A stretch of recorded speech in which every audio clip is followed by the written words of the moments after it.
2026년 봄, 전 세계 국방부와 정보기관의 비밀 금고 안에는 차마 밖으로 내뱉지 못하는 공포의 숫자가 하나 떠돌고 있었습니다. 그것은 바로 숫자 0이었습니다. 미국의 자존심이자 현대 방공망의 대명사로 불리던 패트리엇 미사일의 재고가 바닥을 드러내기 시작한 것입니다. 수십 년간 전 세계의 하늘을 지배해온 초강대국, 미국조차 입술을 꽉 깨물며 감추려 했던 이 충격적인 진실은 중동의 거친 모래바람을 타고 예상보다 훨씬 빠르게 번져나갔습니다. 당시 지구촌은 유례없는 무기 기근에 시달리고 있었습니다. 우크라이나와 동유럽의 긴장이 멈추지 않았고 미국은 자국의 방어 자산을 본토와 최우선 동맹국으로 집중시키느라 분주했습니다. 그 결과 한때 미국의 가장 부유한 파트너였던 중동의 왕국들은 졸지에 하늘이 뻥 뚫린 채 버려질 위기에 처했습니다. 이란의 자폭 드론과 미사일들이 벌떼처럼 쏟아져 내리는 상황에서 그들이 믿었던 미국의 방패는 더 이상 도착하지 않았습니다. 돈이 아무리 많아도 무기를 살 수 없는 이른바 신냉전의 잔혹한 논리가 중동의 화려한 마천루 위로 차가운 그림자를 드리운 것입니다. 그 절체절명의 순간, 아랍에미리트의 수뇌부가 가장 먼저 손을 뻗은 곳은 백악관이 아니었습니다. 그들이 다급하게 구조 요청을 보내고 거대한 수송기를 띄워 종착지로 삼은 곳은 놀랍게도 대한민국 경상북도 구미에 위치한 어느 무기 생산 라인이었습니다.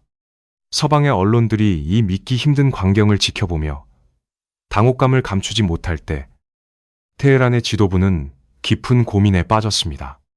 자신들이 알던 한국은 그저 세련된 가전제품을 팔고 드라마를 수출하는 나라였는데 어느덧 자신들의 목줄을 죄어오는 가장 치명적인 방패를 만드는 국가로 변해 있었기 때문입니다. 이것은 단순히 돈을 벌기 위해 무기를 파는 비즈니스의 이야기가 아닙니다. 30년 전 국가부도 위기에서 빌려준 돈을 받지 못해 눈물을 머금고 가져왔던 타국의 낡은 기술 도면이 어떻게 거대한 괴물이 되어 돌아왔는지, 그리고 그 괴물이 어떻게 중동의 권력 지도를 송두리째 뒤흔들게 되었는지에 대한 기록입니다. 이란의 지도자조차 당황하게 만든 한국의 진짜 정체는 과연 무엇이었을까요? 우리는 이제 그 화려한 성공의 숫자 뒤에 숨겨진 피말리는 지정학적 뒷이야기를 하나씩 벗겨보려 합니다. 중동의 밤하늘이 이란의 보복 공습으로 지옥불처럼 타오르던 2026년 2월의 어느 날, 전 세계의 시선은 아랍에미리트의 방공기지로 쏠렸습니다. 수백 발의 탄도미사일과 드론이 레이더망을 교란하며 날아들 때 모두가 그 요새가 무너질 것이라 예견했습니다.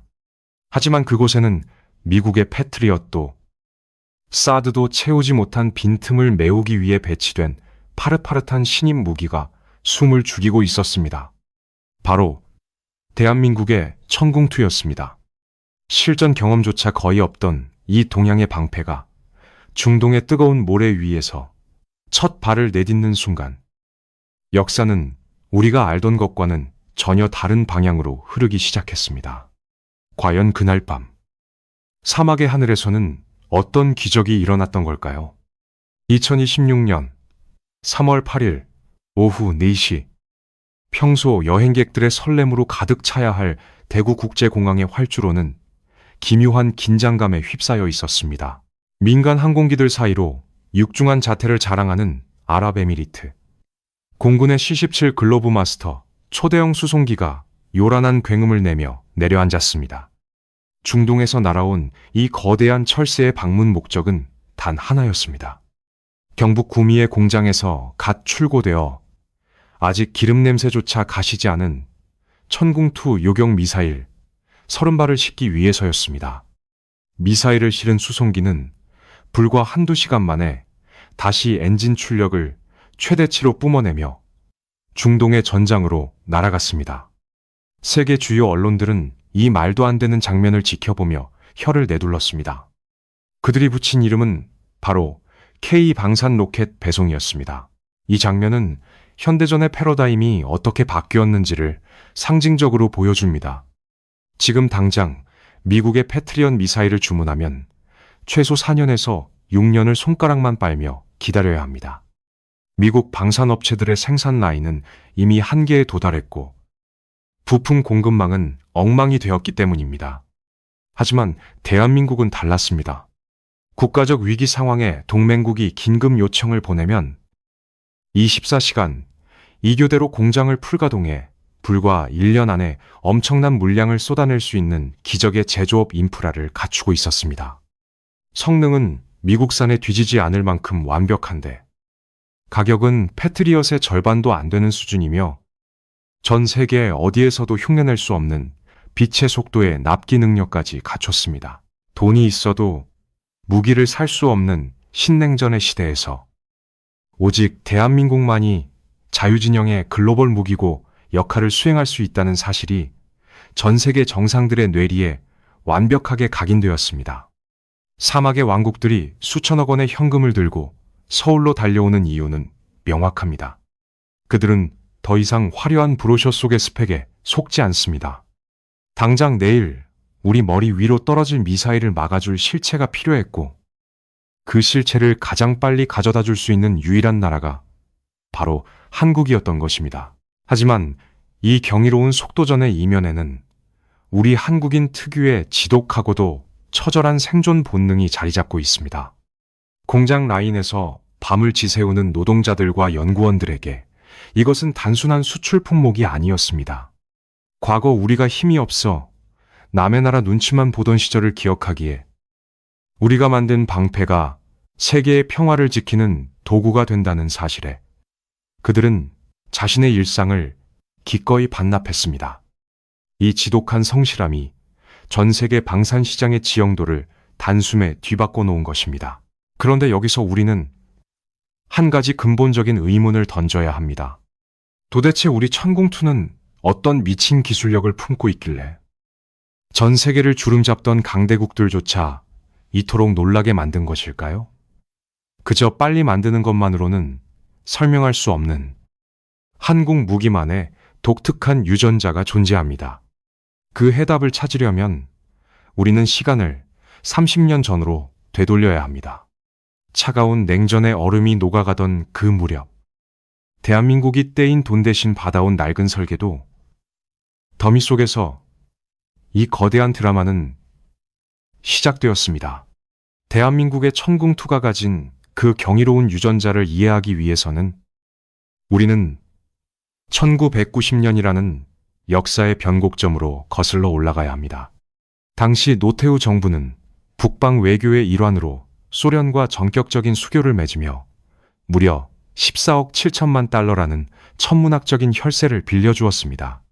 지금의 가치로 환산하면 수조 원이 훌쩍 넘는 당시 대한민국으로서는 국가의 명운을 건 거대한 도박이었습니다. 하지만 운명의 장난처럼 불과 1년 뒤인 1991년 영원할 것 같았던 거대 제국 소련이 모래성처럼 붕괴해버리고 맙니다. 돈을 빌려간 주인이 사라졌으니 국민의 피 같은 세금이 공중으로 증발해버릴 절체절명의 위기에 처한 것입니다. 이때 소련을 승계한 러시아 정부가 주춤거리며 아주 파격적인 제안을 하나 던집니다. 우리 지금 국가 경제가 파탄나서 현금은 한 푼도 없는데 대신 우리가 미국이랑 맞짱 뜨려고 만들어둔 최첨단 군사기술이랑 무기로 빚을 퉁치면 안 되겠느냐는 제안이었습니다.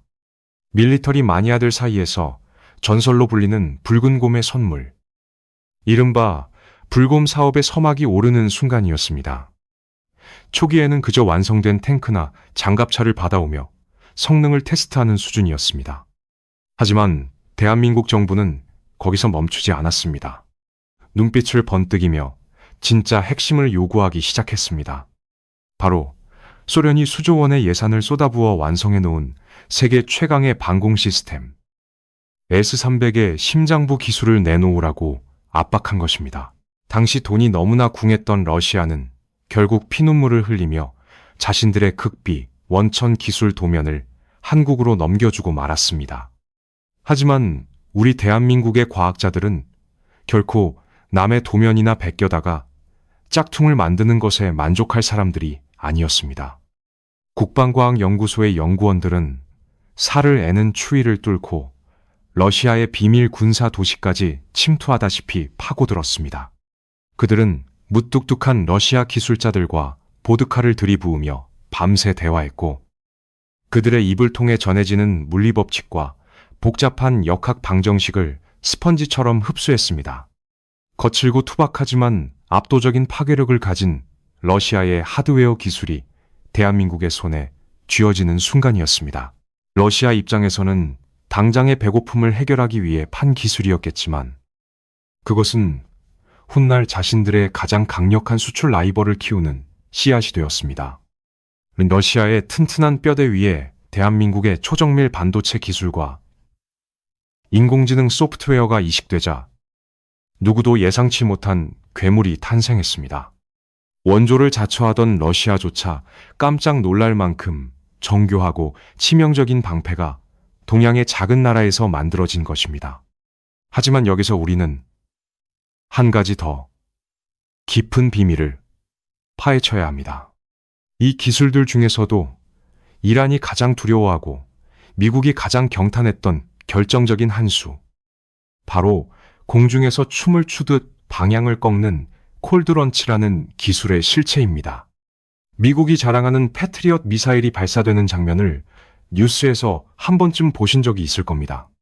발사관 안에서 로켓 엔진에 불을 붙여 엄청난 화염과 연기를 내뿜으며 날아가는 방식. 이를 전문가들은 핫 런치라고 부릅니다. 굉장히 직관적이고 강력해 보이지만 여기에는 치명적인 약점이 하나 숨어 있습니다. 바로 미사일 발사대가 기울어진 딱 그 한 방향으로만 날아갈 수 있다는 점입니다. 만약 발사대가 북쪽을 향하고 있는데 적의 순항 미사일이 남쪽으로 우회해서 기습해 온다면 어떻게 될까요? 수톤에 달하는 무거운 발사대 전체를 징징거리며 돌려야만 합니다. 초속 수백 미터를 날아오는 미사일 전에서 이 무거운 장비를 회전시키는 찰나의 시간은 곧 수만 명의 시민이 몰살당할 수 있는 치명적인 지연 시간이 되고 맙니다. 반면 대한민국의 천궁2는 발사 메커니즘 자체가 차원이 다릅니다. 미사일을 쏠 때 지상에서 화염을 뿜지 않습니다. 대신 고압의 가스를 이용해 쇳덩어리 미사일을 마치 샴페인 뚜껑 따듯 공중으로 펑 하고 밀어 올려버립니다. 지상에서 수십 미터 허공으로 튕겨 올라간 미사일이 채공하는 그 짧은 무중력의 순간, 그때 비로소 미사일 꼬리에서 엔진이 폭발하며 목표물을 향해 90도로 자세를 꺾어 날아갑니다. 이것은 마치 체조 선수가 공중으로 높이 도약한 뒤 허공에서 몸을 비틀어 사방 어디로든 착지할 수 있는 것과 같습니다.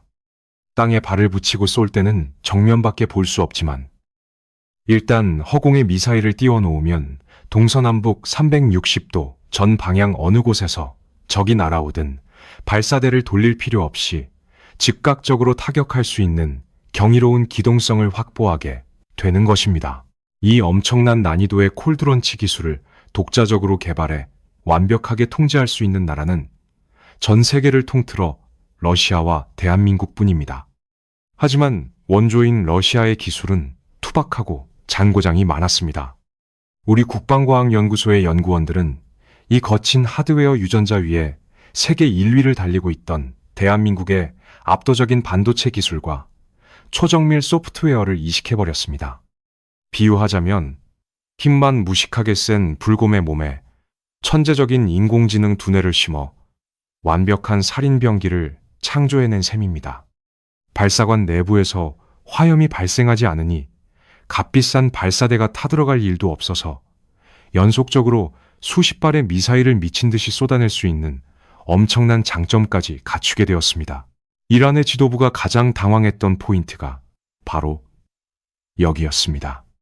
그들은 자신들의 미사일이 레이더망을 피해 측면으로 파고들면 무용지물이 될 것이라 믿었지만 한국의 방패는 고개를 돌릴 필요도 없이 허공에서 몸을 틀어 자신들의 심장을 정확히 꿰뚫었습니다.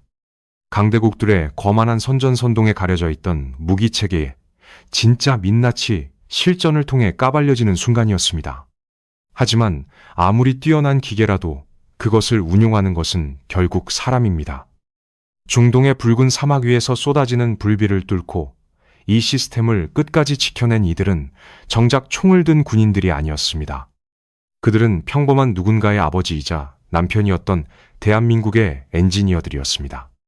2026년 2월에 어느 평범해 보이던 밤, 아부다비의 밤 공기는 평소와 다른 기묘한 진동으로 가득 찼습니다. 지평선 너머에서 시작된 거대한 금속의 물결이 정적을 깨고 달려오고 있었기 때문입니다. 이란이 발사한 800여 발의 자폭 드론과 탄도미사일, 그리고 지형에 바짝붙어 기어오는 순항, 미사일까지 더해진 이른바 복합 궤적 타격은 방어하는 입장에서는 그야말로 최악의 악몽이었습니다. 사방에서 각기 다른 속도와 높이로 쏟아지는 수백 개의 살상 무기들은 현대 방공망의 한계를 시험하는 잔인한 시험대였습니다. 전 세계 군사 전문가들은 이번에야말로 중동의 방어선이 과부하를 견디지 못하고 무너질 것이라며 숨을 죽이고 지켜보았습니다. 하지만 그 절망적인 순간, 사막의 모래 언덕 위에서 침묵을 지키고 있던 대한민국의 천궁2 시스템이 거대한 눈을 떴습니다. 흔히 방공 시스템이라고 하면 미사일 자체의 성능만 떠올리기 쉽지만 사실 이 거대한 체계의 진짜 심장은 레이더에 있습니다. 한화 시스템이 수천억 원의 예산을 쏟아부어 완성한 다기능 레이더, 이른바 신의 눈이 작동을 시작한 것입니다. 이 레이더는 적이 쏘아 올린 수백 개의 항적을 동시에 추적하는 것뿐만 아니라 가짜 신호로 교란을 시도하는 적의 전자전 공격을 무력화하며 진짜 목표물만을 골라냈습니다. 과거의 레이더들이 적의 기습에 눈이 멀어 허둥대던 것과는 차원이 다른 정교함이었습니다. 이란의 미사일들이 도심의 턱 밑까지 파고들었을 때 천궁2의 발사관에서는 화염 대신 고요한 압축가스의 소리가 먼저 들렸습니다. 공중으로 튀어올라간 미사일들은 찰나의 순간에 허공에서 몸을 비틀어 가장 위협적인 목표물을 향해 쇄도했습니다. 이어서 들려온 것은 승전보가 아닌 밤하늘을 조각내는 거대한 폭발음들이었습니다. 전체 요격 성공률 96%. 미국의 수백억 원짜리 방패들이 미처 막아내지 못한 치명적인 틈새를 대한민국의 방패가 완벽하게 틀어막아 버린 것입니다. 이 믿기 힘든 실전 데이터가 전 세계 정보국으로 타전되는 순간 방산시장의 질서는 영구적으로 바뀌었습니다.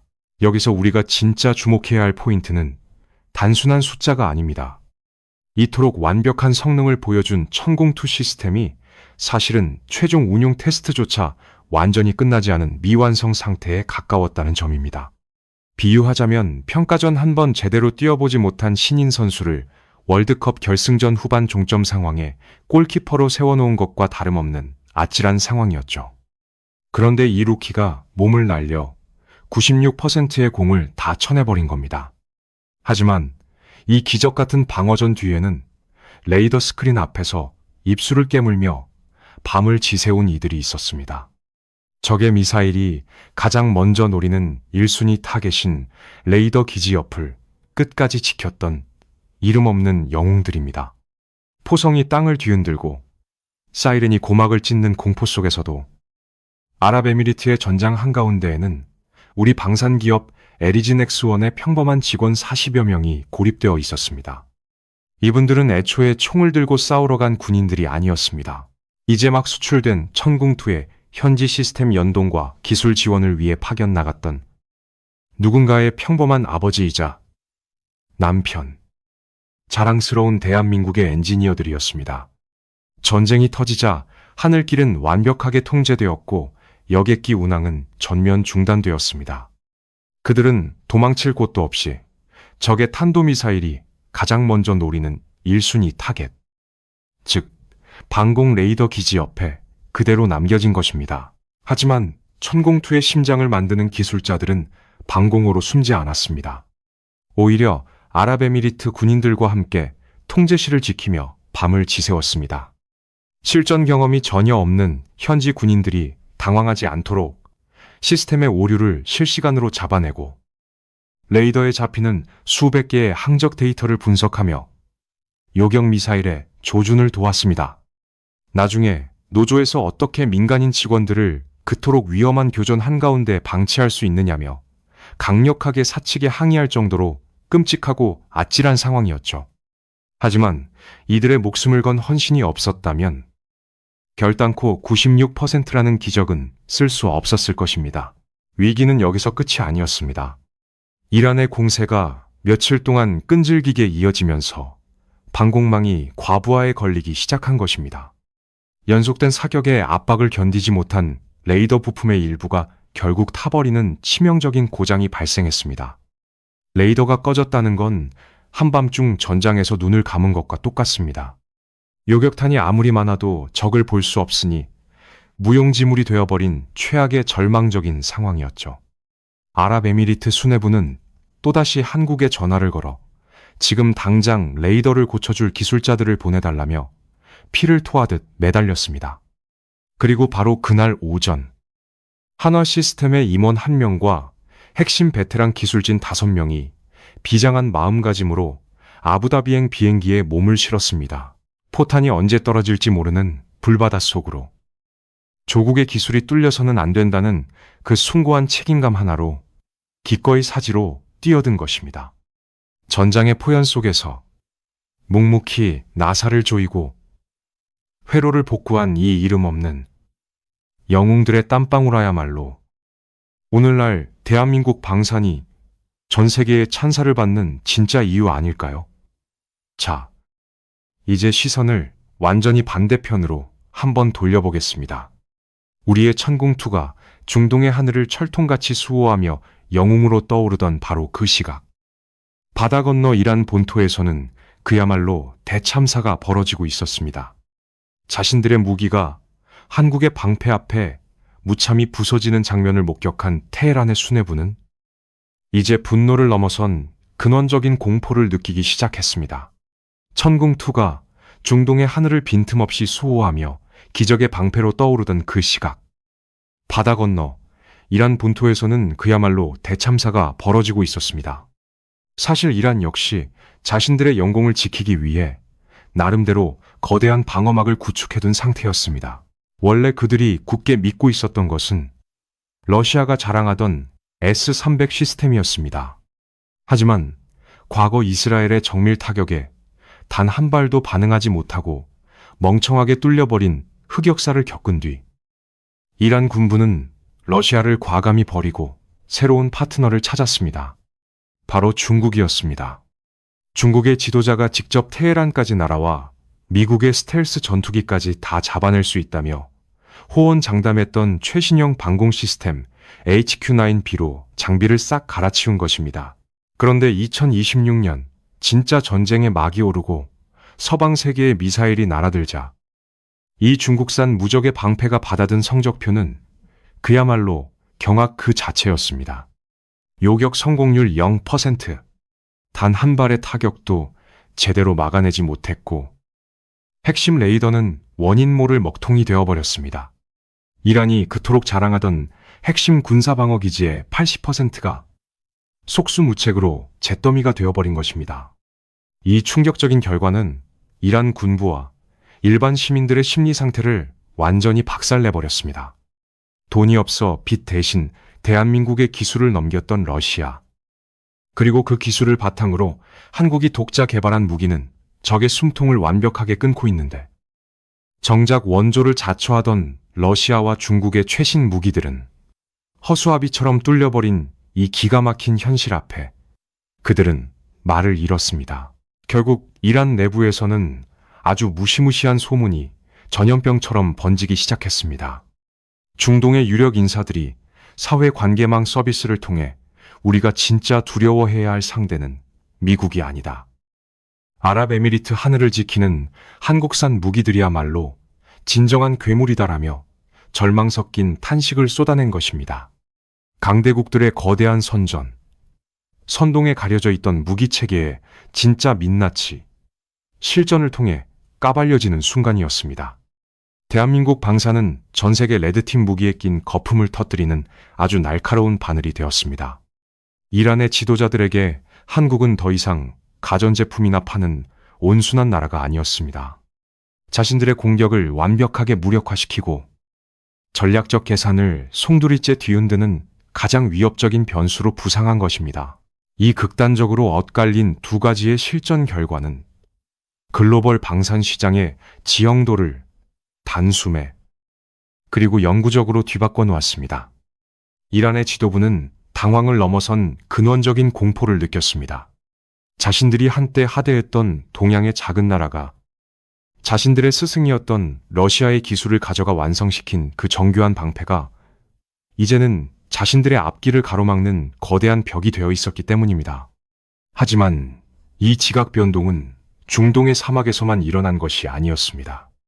아부다비에서 울려 퍼진 승전보는 곧바로 서울의 여의도로 날아와 대한민국 경제의 근간을 뒤흔드는 거대한 용암이 되어 폭발하기 시작했습니다. 아부다비의 밤하늘에서 울려 퍼진 96%라는 경이로운 명중률의 소식은 곧바로 바다를 건너 서울의 금융심장부인 여의도로 날아들었습니다. 그 소식은 단순한 뉴스 보도가 아니었습니다. 그것은 대한민국 경제의 지형도를 단숨에 뒤흔든 거대한 지각 변동의 서막이었습니다. 이 믿기 힘든 실전 데이터가 전 세계로 타전되자마자 대한민국 주식시장은 그야말로 용암처럼 뜨겁게 끓어올랐습니다.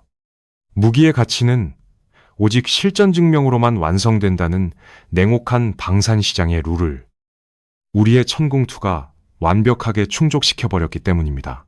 시장이 열리자마자 천궁2의 심장을 만드는 LG넥스1의 주가는 29.86% 폭등하며 상한가로 직행했습니다. 단 4일 만에 63%라는 경이로운 상승률을 기록하는 광경을 지켜보며 투자자들은 입을 다물지 못했습니다. 방공망의 두뇌인 레이더를 책임지는 한화 시스템은 39% 이상, 한화 에어로스페이스 역시 23% 넘게 솟구쳤습니다. 이것은 단순한 주가 상승이 아니었습니다.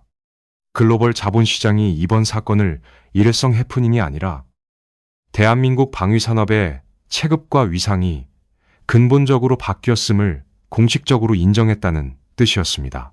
이 폭발적인 성장세 덕분에 한화그룹은 전통의 강호인 LG그룹을 밀어내고 단숨에 대한민국 재계 서열 4위로 등극하는 역사적인 사건을 일으켰습니다. 가전과 화학으로 대표되던 한국의 산업 구조가 이제는 생존과 직결된 안보 산업으로 그 무게 중심이 옮겨가고 있음을 보여주는 상징적인 장면이었습니다. 과거 우리에게 방위산업은 국가 예산을 갉아먹는 밑빠진 독에 물붓기 같은 존재였습니다. 분단 국가로서 어쩔 수 없이 짊어져야 할 무거운 짐으로만 여겨졌던 국방비가 이제는 국가의 미래를 책임질 가장 강력한 성장 엔진이자 황금알을 낳는 거위로 변모한 것입니다. 이란의 지도자들을 경악해 했던 그 정교한 기술력이 이제는 전 세계 부국들의 지갑을 열게 만들고 있습니다. 이제 중동의 핵심 부국들은 돈이 있다고 아무 무기나 막 사지 않습니다. 미국의 콧대 높은 정치적 간섭을 피하면서도 성능이 검증되지 않은 가짜 무기들을 완벽하게 대체할 수 있는 유일한 대안이 대한민국뿐이라는 것을 뼈저리게 깨달았기 때문입니다. 바야흐로 중동 전역의 하늘이 대한민국의 레이더와 요격 미사일로 하나로 연결되는 거대한 K, 중동 천궁벨트가 우리 눈앞에서 현실화되고 있습니다. 하지만 승리의 기쁨에 취해 있기엔 현대전의 양상은 너무나도 빠르고 잔혹하게 변하고 있습니다. 천궁2가 아무리 완벽한 방패라 해도 한 발에 수십억 원을 호가하는 미사일로 고작 수천만 원짜리 싸구려 드론을 막아내는 것은 경제적으로 커다란 모순을 낳기 때문입니다. 방어하면 할수록 방어하는 국가가 먼저 파산해버리는 이 기형적인 딜레마를 해결하기 위해 대한민국은 이미 누구도 상상하지 못한 다음 단계의 비밀 병기를 준비하고 있었습니다. 바로 빛의 속도로 적을 태워버리는 마법 같은 기술의 등장이었습니다. 현대전의 가장 잔혹한 진실은 그것이 지독하게 계산적인 숫자, 싸움이라는 점입니다. 이란의 공습에서 목격했듯이 적은 고작 수천만 원에 불과한 싸구려 자폭 드론 수백 대를 벌떼처럼 보냅니다. 그런데 이를 막기 위해 한 발에 15억 원이 넘는 천궁2나 50억 원을 호가하는 패트리엇 미사일을 펑펑 쏘아 올린다면 어떻게 될까요? 적의 미사일을 모두 맞춰서 방어에 성공하더라도 그 나라의 국고는 순식간에 바닥을 드러내고 맙니다. 방어하면 할수록 방어하는 국가가 먼저 파산해버리는 기형적인 구조. 이것이 바로 현대 방공망이 마주한 가장 끔찍한 딜레마입니다. 이란은 바로 이 점을 노려 중동의 부국들을 경제적으로 고사시키려 했습니다. 하지만 대한민국은 이 수지타산이 맞지 않는 전쟁의 논리를 완벽하게 깨부술 차세대 무기를 이미 완성 단계에 올려두었습니다. 바로 레이저 대공 무기입니다. 공상과학 영화에서나 보던 무기가 이제 대한민국의 기술로 현실이 되었습니다. 빛의 속도로 날아가 적의 드론을 겉에서부터 새까맣게 태워버리는 이 레이저 무기의 가장 놀라운 점은 바로 가격입니다. 미사일 한 발에 수십억 원이 들 때 이 레이저 무기는 한 번 쏘는데 들어가는 전기료가 고작 2,000원에 불과합니다. 소음도 없고 파편이 도심으로 떨어질 위험도 완벽하게 제로에 가깝습니다. 이미 서울의 핵심 하늘을 지키는 첫 번째 모델을 넘어 이제는 사막의 악천후 속에서도 거뜬히 사용할 수 있는 고출력 수출형 모델이 중동으로 날아갈 채비를 마쳤습니다. 여기에 더해 대한민국은 우주에 가까운 고도까지 틀어막는 한국형 사드, 이른바 L3의 등장을 앞두고 있습니다. 한화 시스템이 2천억 원을 쏟아부어 개발 중인 A사 레이더가 장착되면 지금보다 수배는 더 멀리 있는 적의 수많은 목표물을 동시에 조준하고 파괴할 수 있게 됩니다. 천궁2가 중간 고도를 갈기갈기 찢어발기고 L3이 높은 하늘을 꽉 틀어막는 완벽한 다층 방호 패키지를 오직 우리 기술만으로 수출하는 웅장한 시대가 열리는 것입니다. 이란이 그토록 당황했던 진짜 이유는 단순히 현재의 천궁2 때문만이 아니었습니다. 한국이 보여주고 있는 이 압도적인 기술 진화의 속도, 그리고 그 뒤에 숨겨진 거대한 국방과학의 생태계가 자신들의 공격 능력을 영구적으로 무력화할 것이라는 공포 때문이었습니다. 하지만 우리가 이 화려한 기술력에 도취하여 마냥 들떠있기만 해서는 안 됩니다. 냉정한 시각으로 바라봐야 할 과제들도 분명히 존재합니다. 전 세계로 수출 물량을 뽑아내느라 정작 북한의 위협과 매일 마주하고 있는 우리 군대의 방어자산 전력화가 늦어지는 딜레마를 어떻게 지혜롭게 해결할 것인가 하는 문제입니다. 수출도 당연히 중요하지만 우리의 하늘을 먼저 빈틈없이 지키는 것이 방위산업의 가장 숭고한 본질이기 때문입니다.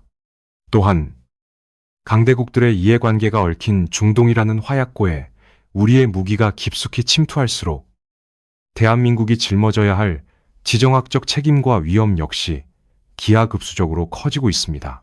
이제 우리는 마지막 질문을 던져야 할 때입니다. 떼인 돈 대신 받아온 낡은 도면에서 시작해 세계를 호령하는 방패를 만들어낸 이 기적 같은 여정의 끝에는 무엇이 기다리고 있을까요? 70억 달러라는 거대한 숫자가 오가고 수조 원의 주식이 요동치는 이 화려한 드라마의 이면에는 우리가 결코 잊어서는 안 될 국가의 운명과 선택에 대한 무거운 메시지가 담겨 있습니다. 대한민국은 과연 이 날카로운 창과 방패를 쥐고 어떤 미래를 향해 걸어가게 될까요? 30년 전 차가운 냉전의 끝자락에서 우리는 빌려준 돈을 떼일 위기에 처해 눈물을 머금고 타국의 낡은 기술 도면을 받아와야만 했습니다. 그 척박하고 암울했던 기술의 씨앗을 가져와 대한민국의 과학자들과 엔지니어들은 30년이라는 기나긴 세월 동안 조용히 그러나 지독하게 실력을 갈고 닦았습니다. 그리고 마침내 2026년 2월 28일 중동의 붉은 사막 위에서 쏟아지는 불비를 96%의 확률로 시원하게 베어 넘기며 그 피나는 인고의 시간이 결코 헛되지 않았음을 전 세계 하늘에 대고 거칠게 포효했습니다. 돈으로 찍어 누르려던 강대국들의 거만함을 우리만의 집념과 지능으로 완벽하게 무너뜨린 통쾌한 승리. 이것이 바로 오늘날 전 세계가 대한민국을 향해 경의를 표하는 K방산의 진정한 힘입니다. 이란의 최고 지도자가 진정으로 당황했던 이유는 단순히 70억 달러라는 거액의 동결 자금 문제 때문이 아니었습니다. 그들이 목격한 것은 자신들이 한때 하대했던 동양의 작은 나라가 어느덧 미국의 그림자를 벗어나 전 세계의 안보 지형을 좌지우지하는 거대한 무기고로 성장했다는 서늘한 현실이었습니다. 이제 이란을 비롯한 중동의 부국들은 대한민국을 더 이상 가전제품이나 파는 경제 파트너로 보지 않습니다. 그들은 서울이 마음만 먹으면 자신들의 공격 능력을 단숨에 무력화시킬 수 있는 치명적인 방패를 전 세계에 공급할 수 있다는 사실에 전율하고 있습니다. 결국 70억 달러의 돈은 돌려주었지만 대한민국이 얻은 것은 그보다 훨씬 값진 전 세계적인 신뢰와 전략적 자산이었습니다. 하지만 이 눈부신 성공의 이면에는 우리가 반드시 마주해야 할 무거운 질문들이 남아 있습니다. 대한민국은 이제 단순한 경제 대국을 넘어 누군가의 생존을 결정짓는 칼과 방패를 쥐어주는 글로벌 안보의 핵심 변수가 되었습니다. 우리가 만든 무기가 누군가에게는 평화를 지키는 숭고한 도구가 되겠지만 또 다른 누군가에게는 공포와 증오의 대상이 될 수도 있다는 사실을 우리는 냉정하게 인식해야 합니다. 강대국들 사이에서 실리만을 챙기던 과거의 전략은 이제 더 이상 유효하지 않을지도 모릅니다. 우리가 내뱉는 한마디, 우리가 수출하는 미사일 한 발이 이제는 지구 반대편의 정권을 흔들고 전쟁의 판도를 바꾸는 시대가 도래했기 때문입니다. 때로는 눈앞에 닥친 거대한 위기와 상실이 결국 국가의 운명을 구원할 가장 날카로운 창과 방패를 쥐어주는 법입니다. 30년 전의 빈 문서가 오늘날 사막의 기적을 만들었듯이 우리가 현재 마주하고 있는 수많은 지정학적 위기들 역시 훗날 대한민국을 더 높은 곳으로 이끄는 새로운 씨앗이 될 것입니다. 우리의 피와 땀으로 만든 무기가 세계의 평화를 지키는 그날까지, 그리고 대한민국의 정체성이 더 이상 강대국의 보조자가 아닌 세계의 중심축으로 자리 잡을 때까지 우리의 전진은 멈추지 않을 것입니다. 이제 우리는 전 세계가 지켜보는 이 거대한 무대 위에서 마지막 질문을 던져야 합니다. 초강대국의 그림자 아래 있으면서도 전 세계 부국들의 안보를 책임지는 이 기묘한 위치에서 대한민국은 과연 진정한 평화의 수호자로 남을 수 있을까요? 아니면 우리가 만든 이 날카로운 방패가 언젠가 우리 자신을 겨누는 부메랑이 되어 돌아오지는 않을까요? 70억 달러의 돈은 돌아갔지만 그 돈이 떠난 자리에 남겨진 이 거대한 책임의 무게를 우리는 어떻게 감당해야 할지 이제는 우리 국민 모두가 깊이 고민해 봐야 할 때입니다.